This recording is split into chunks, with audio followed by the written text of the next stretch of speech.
As a reader and artistically, my history has a lot to do with the works of H.P. Lovecraft. My college friends often recommended that I sample the Cthulhu mythos, and as a young man I eventually did so. I quickly fell in love with the dark but comic tone of the works. I enjoyed Lovecraft's use of adjectives. I appreciated his original characters and mythology. I consumed a number of Lovecraft's works. Spending most of my spare money, I bought a number of anthologies, both of his writings and of writings by other related writers. I wrote several short stories myself, borrowing from the substance and style of the Cthulhu mythos. At one point I was made aware that Lovecraft had been criticized for his handling of race issues. I reread some of his texts more carefully and discovered that, indeed, much of his fiction displayed a contempt for African people, Asian people, really for anyone other than Caucasian people of English lineage. I learned that H.P. himself, partially due to health issues, was a shut-in. He spent much of his life at home with his mother. He came to listen to her views and to adopt them. As he became more and more isolated from his surrounding world, it grew harder and harder to deal with. Lovecraft was unprepared for the many immigrants moving to America from other parts of the world. Their modes of dress, speech, and other cultural and physical traits horrified him.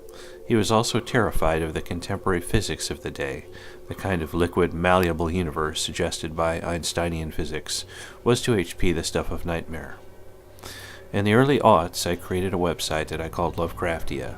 In it I shared a number of original essays. One of the main goals was to reveal and discuss the race issue. I wrote that Lovecraft displayed racist tendencies in his fiction. The website did well. It got lots of traffic. It was quoted by several students.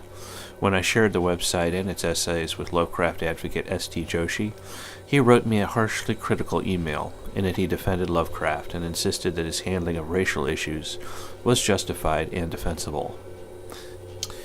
I let the website drift off into internet history. For a number of years I mourned my loss of interest in Lovecraft, but I just did not feel that it was appropriate to espouse his fiction or even to enjoy it.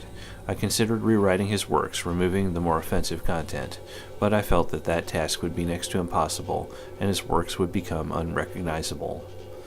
In 2014, having pursued a career in music, I was pleased to collaborate with a very successful record label known as Cryo Chamber.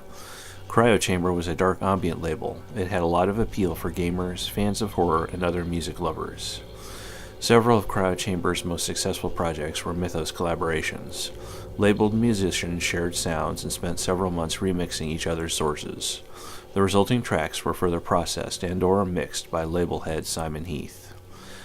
The first Mythos collaboration, Cthulhu, 2014 Cryo Chamber, was immensely well received. The YouTube video alone for this release is currently approaching 1 million views.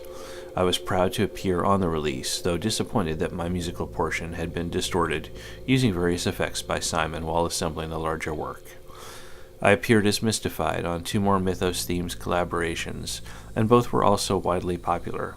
Azathoth 2015 Cryo Chamber and Nyarlathotep 2016 Cryo Chamber were big hits in the dark ambient scene. Unfortunately, my artistic relationship with Simon Heath began to suffer. He was very critical of my personal musical works.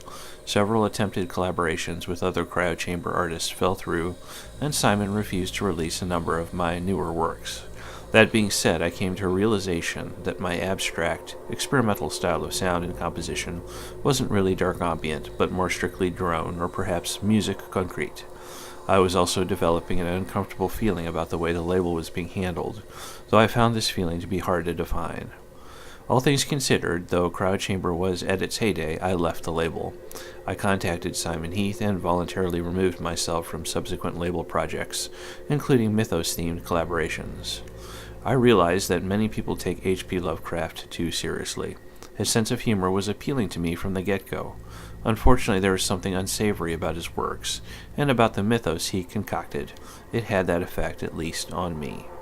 That was the second time in my life I had been seduced by Lovecraft-related works, and the second time I had to leave them behind. I wonder if it will be the last.